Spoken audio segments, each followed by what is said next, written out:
New York and on the new Hot 97 app. Ebro in the morning on Hot 97. So 50 Cent tweeted, he was like, I'm on the move listening to Pop Smoke, and I've decided I'm going to executive produce and finish his album for him.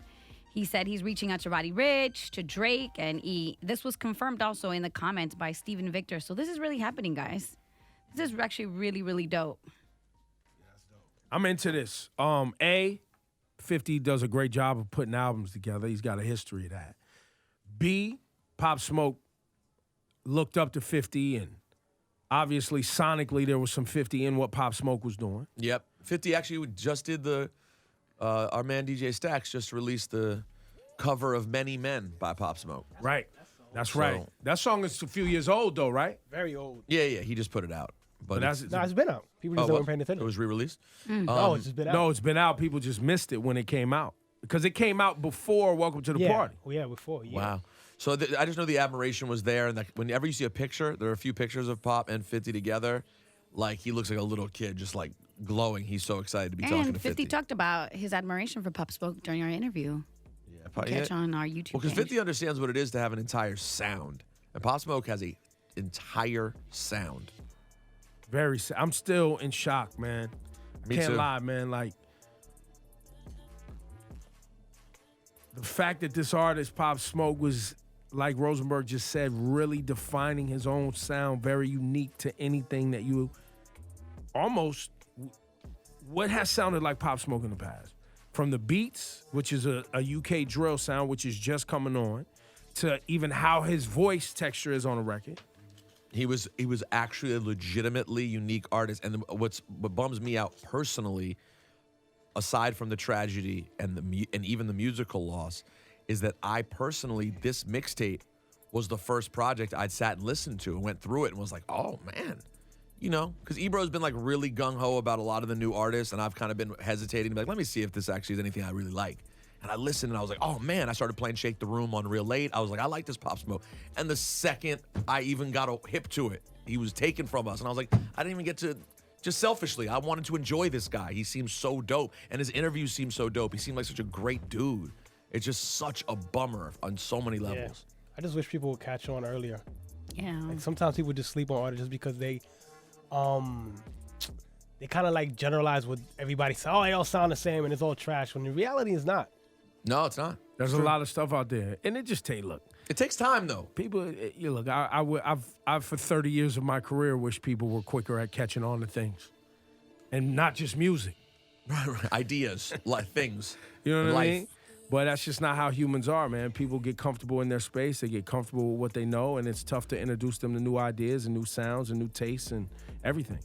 But yeah, Pop Smoke, man. R.I.P.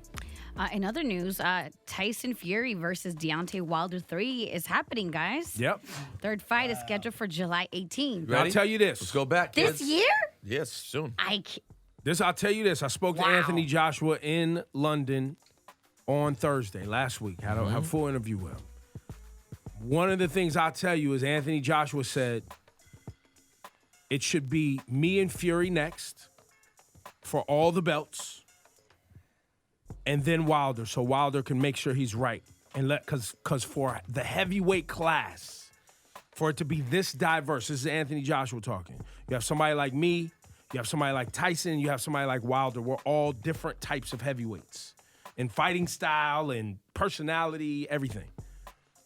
That would be the best play.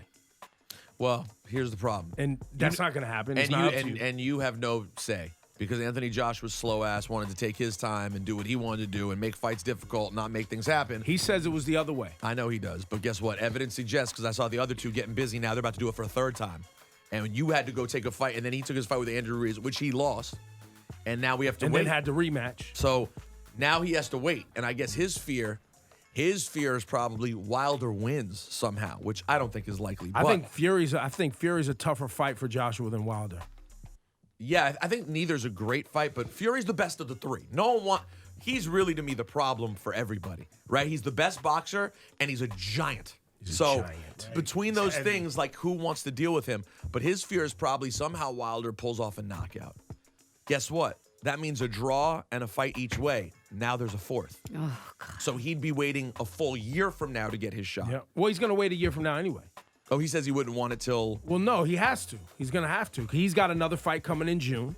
Right. They're going to do their second one, what'd you say, July. Mm-hmm. We won't see a Joshua and whoever these two are until at least 2021, February. But if Wilder March. somehow wins in July, then they would do a fourth one in the winter of next year. So then you'd be looking at next summer for Joshua, a year and a half from now. Yeah, and the problem I have with Wilder is I don't know stylistically what he can do, how he's going to beat Fury. If he doesn't knock, because remember, Fury Wilder won, the number one. I mean, Fury was the better fighter. However, Wilder knocked him almost out, but Fury won the most rounds. Correct. Fury Wilder too. Wilder got his ass whooped all night. And didn't even look like he had a chance to hit him with the knockout punch. It never looked like he could catch him. It never. Like he came in off the top. Outside of that, because he got rocked early. He got rocked early by a bigger, heavier, great boxer. He was like 40 pounds heavier than him. Yeah, I know, but I'm saying his energy. Even when I saw him take off the mat, Fam. I'm not making excuses. No, you're saying he I'm was. saying what I noticed. No, you're not looked wrong. off. You're not wrong. He was off. He was not good. But the thing is, I don't know if you can go learn to box in the next 6 months. Because I just don't know that he knows how to box the way Fury knows how to box. Fury moves like he's a lightweight. He moves like and he's really awkward. moves. There's no rhythm. There's no rhythm to you can't pick up Fury's rhythm if you're trying to stay because he's awkward. Everything comes on off beats. There's no He's a problem, you know. He could run this He's a thing for a long time. He's a He problem. up in there like right. It's all off, man. And then his personality, it's the whole thing, man. He's Fury's crazy. tough. In other news, this story continues to amaze me. So U.S. Gymnastics champs Simone Biles and Ali Raisman are continuing to speak out, guys. So basically, they're very vocal on social media. If you go on their Twitter right now, because they're talking about the toll that the gymnastics scandal is taking on them. So here's Ali Raisman on USA Today. No, today. I've been watching Today the gymnasts, and I'm really proud of them. I think that they are doing an amazing job. I am heartbroken that this is still going on for many reasons, for the survivors, for the gymnasts competing. It's absolutely, it's just been dragging on for way too long, and it's just not right. So basically, on Saturday morning, when en route to a mandatory U.S. women's training camp, Simone Biles revealed that in the light how bad it's taking a toll on her. She was like, particularly in light that the U.S. Gymnastics' latest proposal for settling hundreds of lawsuits over its failure to protect these girls from sexual predators, after everything that happened with Larry Nassar. So basically, guys, they're trying to cover all of this up. They're trying to hold nobody accountable. Because there's probably people still working there that they don't know how to get Yes. rid of, that knew about it, but they don't have enough evidence to fire them, which means if they implicate them or anything gets crazy, you have tons of lawsuits. Because, by the way, this all comes down to money. Make no mistake. This comes down to paying out money.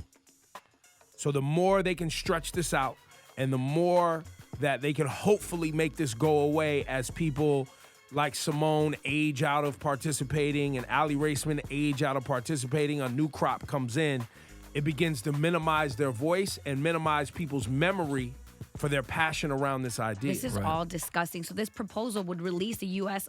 Olympic officials, which is the former U.S. gymnastic president, Steve Penny, former coaches, and others from liability. See? Yeah.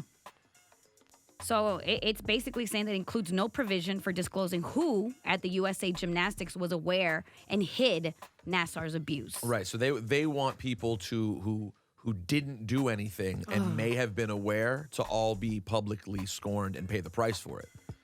Like if you were there, you can't just be like, "Oh, I was there, but I didn't know." They want to know. Or even worse. How about this? Knew about it, reported on it, and then their higher ups did nothing. Right. Nobody wants to point the finger. Nobody wants to get in trouble. And they're covering it up. This is really disgusting. I hope they continue to use their voice, man, because both of them are constantly on social media talking about this. Are you surprised, Laura? No, I'm not surprised, but it's really, really sad. Do you think that anything in society, after everything that's come out, and everything we've learned over the years, especially the last 4 or 5, about America covering things up, abuse in many different ways, abuse of power, abuse of human beings. So many little girls are damaged for life because of this. And to me, I'm gonna be honest with you, because people love to celebrate our U.S. gymnastics team, right? Specifically our girls, they love to share the highlights. But when it comes to protecting them, I see very little coverage on it.